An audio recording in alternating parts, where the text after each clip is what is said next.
Welcome to Emma's English.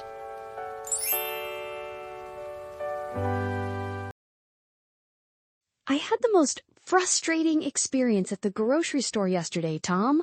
Oh, really, Emma? What happened? Was it crowded? It was incredibly crowded, but the worst part was choosing the checkout lane. Ah, the classic checkout lane dilemma. Which one did you pick? Well, I saw two lines. One had 3 people with big shopping carts, and the other had 6 people with small baskets. That is always a hard choice. Let me guess. You picked the line with the small baskets? Yes, I did. I thought it would be much faster because they had fewer items. But it was not faster, was it? Not at all. It was actually much slower, and I felt so annoyed standing there. Why was it so slow? What went wrong in that line? The first person in line had a problem with a coupon that would not scan. Oh no, that is the worst. A coupon problem can take ages to fix. Exactly. The cashier had to call the manager to help. And meanwhile, the other line with the big carts was moving fast. Yes, all 3 people in the other line finished and walked away while I was still waiting. I hate when that happens. It makes you feel like you made a terrible mistake. It really does. I started to second guess my decision immediately. Wait, second guess? What does that mean exactly? When you second guess something, it means you doubt a decision you have already made. You start to think you should have done something else. Ah, I see. So you started to doubt your choice of line and wished you had picked the other one. Exactly. I kept thinking, why did I choose this lane? We all do that. It is a very common human feeling in supermarkets. I'm glad I'm not the only one who feels this way. Trust me, you are definitely not alone. I do it every single week. Well, that makes me feel a little better, but it was still a stressful afternoon. You know, there is actually a scientific reason why we always feel like we choose the slowest line. Really? Is there actual science behind the supermarket struggle? Yes, there is. It is called queuing theory, and it is a branch of mathematics. Wow, mathematics. I did not expect shopping to be so mathematical. It is. Think about it. If there are 3 lines, there is only a 1 in 3 chance that your line will be the fastest. Oh, that makes sense. So there's a 2 in 3 chance that another line will be faster than mine. Exactly. So mathematically, you are more likely to be in a slower line. That explains why it happens so often, but it still feels very personal. It does feel personal. It feels like the universe is playing a joke on you. Yes, like a little joke just to test my patience. And what about the people in front of you? Did they have other issues? Oh yes, after the coupon problem was solved, the next person started paying with cash. Paying with cash is fine, but sometimes it takes a long time. It does when they start searching for exact change in their pockets. That is a classic. They look for coins for several minutes. Yes, he started counting coins, which really held up the line. Held up. Can you explain what you mean by held up? Sure. To hold up means to delay or slow down progress. So his coin counting delayed everyone behind him. Thanks for explaining. So he held up the line because he was looking for small coins? Yes, he spent what felt like 5 minutes looking for 3 cents. That is so annoying when you're in a hurry. I was in a big hurry because I had ice cream in my basket. Oh no, not ice cream. That adds a lot of pressure. I could feel the ice cream melting in my mind. That is a race against time. It really was. I was just standing there feeling stuck. Yes, you were stuck in that lane for a long time. Exactly. When you're stuck, it means you're unable to move or escape from a difficult situation. So you were stuck because you could not easily change lines anymore. Yes, because by that time, several people had lined up behind me. Ah, so you were trapped in the middle of the line. Yes, I could not go backward and I could not go forward. That is the absolute worst position to be in. I felt like a prisoner of the grocery store. That sounds very dramatic, Emma. It felt dramatic at the moment, believe me. Did you try to look at other lines to see if you could escape? I did. I looked at the line to my left, but it was also very long. What about the line to your right? The line to my right was the express lane, but it was closed. Oh, that is very bad luck. A closed express lane is always sad to see. Yes, the light was off, so nobody could go there. Why do they close express lanes when the store is busy? I have no idea. It seems like the opposite of what they should do. I agree. They should open more lanes when there are many customers. But instead, they had only 3 lanes open in the whole store. That is a very common problem on weekends. It was a Saturday afternoon, so the store was packed. Saturday afternoon is probably the worst time to go grocery shopping. I know, but it was my only free time this week. I understand we all have busy schedules. Next time, I will try to go late on a weekday evening. That is a much better strategy. The store is usually empty then. Yes, I think that is a very good plan. So what happened next with the cash-paying customer? He finally found his 3 cents and finished his payment. Great. So the line started moving again. Yes, but then it was the turn of the person right in front of me. And did that person have a problem too? Unfortunately, yes. She was buying some fresh vegetables. Let me guess, the cashier didn't know the price code for the vegetables. Yes, exactly. She was buying some special organic mushrooms. Oh, organic mushrooms. They always have strange codes. The cashier could not find the code in the system. So they had to look it up in a big book? Yes, the cashier started turning pages in a paper booklet to find the code. That is so slow. Why do they still use paper booklets in a modern store? I don't know. It feels very old-fashioned. It really does.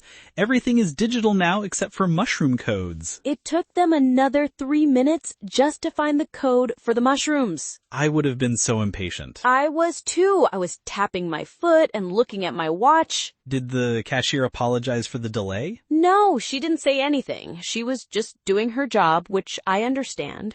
Yes, it's not really the cashier's fault. No, it's not, but it's still very hard to stay calm. I completely agree. It's a test of character. I think I failed the test because I was making angry faces. Did anyone see your angry faces? I think the man behind me did because he sighed very loudly too. So you had an ally in the line? Yes, we shared a moment of silent frustration together. That is a special kind of connection you only get in supermarket lines. It's true, we did not speak, but our eyes said everything. What did his eyes say? They said, "Why are we always the unlucky ones?" That is a very deep conversation to have with your eyes. It felt deep at the time, Tom. I'm sure it did. Did you finally get to the front of the line? Yes, eventually it was my turn. And did your checkout go smoothly? Mostly yes, but there was one small issue at the end. Oh no, not another problem. Just a small one, but it was the final straw. What happened? Did your card not work? No, my card worked, but the receipt paper ran out. Oh, that is a classic supermarket obstacle. The cashier had to open the machine and put in a new roll of paper. That usually takes about a minute, but it feels like an hour. Yes, especially when your ice cream is melting. Of course, the melting ice cream. But finally she gave me the receipt, and I was free. You survived the supermarket line struggle. Yes, I did, but I was exhausted when I got home. I can imagine. It sounds like a real adventure. A very boring and frustrating adventure. But a very relatable one for our listeners. I hope so, because it's something we all experience. Definitely. It's a universal human experience. Well, next time I will try a different method. What method will you try? I think I will try the self-checkout next time. Ah, the self-checkout. That's a whole different story. Is it? Is it not faster? Sometimes it is, but it has its own problems. Like what? What problems can a machine have? Oh, many things can go wrong with those machines. Really? I thought they were supposed to be easy and quick. That's the idea, but the reality is often different. Well, you'll have to tell me more about that. I will, because I've had some funny experiences with them. I would love to hear them. Let's talk about that. So, let me tell you about my experience with self-checkout machines. Yes, please do. I want to know if they are really better. Well, I used to think they were the best thing ever. Why? Because you do not have to talk to anyone? Partly, yeah. Sometimes you just want to buy your food and go. I understand that. Sometimes small talk can be tiring. Exactly, and you can go at your own pace. That sounds perfect. So why is it not always a good choice? Because those machines are very sensitive. Sensitive? In what way? They have scales to weigh the items you put in the shopping bag. Ah, yes. They want to make sure you are not stealing anything. Right, but sometimes if you put an item in the bag too quickly, the machine gets confused. What does the machine do when it gets confused? It stops working and a loud voice says, "Unexpected item in the bagging area." Oh, I have heard that voice before. It is very loud and annoying. It is. It makes everyone look at you like you did something wrong. Yes, it feels like the machine is accusing you of being a thief. Exactly. And then you have to wait for an assistant to come and fix it. So you are stuck again waiting for a human. Yes, you are. And usually there's only one assistant looking after 10 machines. So that assistant is very busy helping everyone else. Yes, because every machine seems to have a glitch at the same time. A glitch? What is a glitch? A glitch is a small, temporary technical problem or mistake in a machine or a system. Ah, so when the machine stops working for no good reason, that is a glitch. Yes, exactly. It's a quick little error that stops the machine. That sounds just as frustrating as waiting for a human cashier. It can be, especially when you have a lot of items. I think self-checkout is only good if you have 2 or 3 things. I agree. If you have a full basket, it's better to go to a real person. So the self-checkout is not always your go-to choice. No, it is not my go-to choice anymore. Go-to choice. Can you explain what that means? Sure, a go-to choice is your favorite or standard choice that you always prefer to use. Ah, so your go-to option is the one you choose automatically. Yes, for example, my go-to breakfast is oatmeal. And my go-to drink in the morning is coffee. Exactly, so self-checkout is no longer my go-to method for shopping. That makes sense. So what do you do now? How do you choose your line? I try to look at the people in the line, not just the number of items. That is an interesting strategy. What do you look for? I look for people who look like they are in a hurry. How can you tell if someone is in a hurry? They are usually holding their payment card in their hand already. Ah, that is a very good sign. It means they are ready to pay quickly. Yes, and I avoid lines with families with young children. Why is that? Children are cute. They are cute, but they can be distracting. That is true. Sometimes parents have to stop and talk to their children. Yes, or the children want to put the items on the belt, which takes longer. That is a very detailed observation, Tom. You are a professional line picker. I have spent a lot of time thinking about this, Emma. Clearly. What else do you look for? I look at the cashier. The cashier. Why? Some cashiers are much faster than others. That is true. Some are very quick and energetic. Yes, and others like to chat with every customer. Chatting is nice, but not when the line is long. Exactly. I prefer a cashier who is polite but fast. Do you have a favorite cashier at your local store? Actually, I do. There is a young man named Sam who is incredibly fast. He is your go-to cashier then? Yes, he is. If Sam is working, I always go to his line. Even if the line is long? Even if it is long, because I know Sam will scan everything in seconds. That is a very smart strategy. I need to find a fast cashier at my store. You should. It makes a big difference. But what if you cannot find a fast cashier and all the lines are long? Then you just have to be patient and accept your fate. I am not very good at being patient. Neither am I, but we have no choice. Sometimes I feel like I want to give up.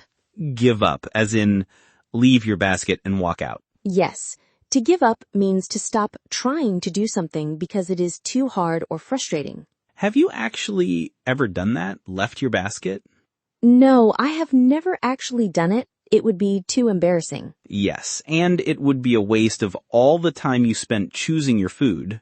True, I would have to go home with no food and no ice cream. That would be a very sad ending to the story. It really would. So I always stay, even if I want to give up. I think that is the right decision. Food is too important. Especially ice cream. Especially ice cream. You can't leave that behind to melt.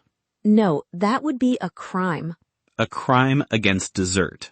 Exactly. So I will always wait, even if it takes 30 minutes. You are a brave shopper, Emma. Thank you, Tom. I try my best. We all have our daily struggles, and this is one of them. Yes, it is a small struggle, but it is part of life. It is, and it gives us good stories to talk about. That is very true. We can always laugh about it later. Yes, laughing is the best way to handle frustration. I agree. It is much better than getting angry. So next time you're in a slow line, just think of this podcast. I will. I will think about cueing theory and mathematically feel better. That's the spirit. Use science to stay calm. I will try, Calm. I will definitely try. Since we are talking about this, I was thinking about some of the phrases we used today. Oh yes, we used some very natural expressions that are helpful for daily life. Yes. For example, when you said you had to second guess your decision. Yes, that is a great phrase. It is very common when we make a choice and then worry it was wrong. Right. People often second guess themselves after buying something expensive. Yes, like a new car or a house. They wonder if they should have chosen a different one. And what about the phrase held up? We use that a lot in traffic, too. Ah, yes. Like, I was held up by traffic on my way to work. Exactly. It means you were delayed or late because of the traffic. It is a very natural way to explain why you are late. Yes, it sounds much more natural than saying, I was delayed. I agree. Real English speakers say held up all the time. And then we have the word stuck. Yes, being stuck in traffic is another classic situation. Or being stuck in an elevator. That is a scary one. That is my worst nightmare. I hate small spaces. Me too. I would definitely want to give up and cry in that situation. Yes, that is another phrase we talked about. To give up. It is very common to want to give up when learning a language too. Oh yes. Many ESL students feel like giving up when English gets difficult. But they should not give up. They are doing great. Absolutely. Learning a language is a journey, and every step counts. Yes, and using resources like our podcast helps. Speaking of resources, do you have a go-to method for practicing English? I think listening to natural conversations is the best go-to method. I agree. It helps you hear how words are actually used by native speakers.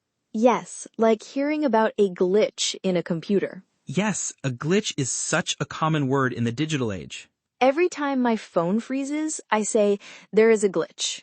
It is much better than saying the phone is broken. Yes, because a glitch is usually temporary and easy to fix. These phrases are so useful. I hope our listeners can use them in their next English conversation. I'm sure they will. They are very practical words. They really are. It's much better to learn words in a real context. Yes, rather than just memorizing a list of vocabulary from a dictionary. Exactly. When you connect a word to a story, you remember it much better. Like connecting second guess to my supermarket line struggle. Yes, that is a perfect way to remember it. I will always remember that word now. Me too. It's a great memory. By the way, Tom, did you know that we have a PDF script available for this episode? Oh yes, that is part of our special Emma's English Talk Club, right? Yes, it is. Members can download the full script to read along while they listen. That is incredibly helpful for practice. You can read and listen at the same time. Yes, it is perfect for shadowing practice and reviewing all these great vocabulary words. How can our listeners get this PDF script? They can find the link in the video description below or in the pinned comment. That is so convenient. I highly recommend joining the club. Thank you, Tom. It really helps support our channel so we can make more lessons. Yes, we love making these lessons for everyone around the world. It is our favorite thing to do. So please check out the link and join our community. Yes, we would love to welcome you to the club. Let us do a quick review of the 6 special words we used in our conversation today. That is a great idea. It is always good to review before we finish. Our first word was second guess. Yes, which means to doubt a decision you have already made. For example, do not second guess your answers on an English test. Your first choice is often correct. That is very good advice, Tom. Our second expression was hold up. Right, which means to delay or slow down progress. Like when a big truck holds up traffic on a narrow street. Exactly. And our third word was stuck. Yes, which means unable to move or escape from a difficult situation. Like being stuck in the mud or stuck in a boring meeting. Or stuck in a supermarket line with melting ice cream. Yes, we cannot forget the ice cream. Our fourth word was glitch. A glitch is a small, temporary technical problem with a machine or system. For example, there was a glitch in the website, so I could not buy the tickets. That happens to me all the time. Our fifth phrase was go to. Yes, which describes your favorite or standard choice that you always prefer. Like how this park is my go-to place when I want to relax and read a book. And our final expression was give up. Which means to stop trying to do something because it is too difficult or frustrating. Like, please do not give up on your dreams, even when they are hard to reach. That is a beautiful way to end our review, Tom. Thank you, Emma. I think these are 6 highly useful words for daily life. They really are. I hope everyone enjoyed learning them with us today. I enjoyed it too. It was a very fun conversation. What about you guys? Do you prefer using the self-checkout machines or waiting for a human cashier at the supermarket? Yes, and have you ever wanted to give up and leave your shopping basket behind? Let us know your stories and answers in the comments below. Yes, we really want to read your answers and chat with you. Thank you so much for studying English with us today. Yes, thank you, and we will see you in the next episode. Goodbye, everyone. Bye-bye.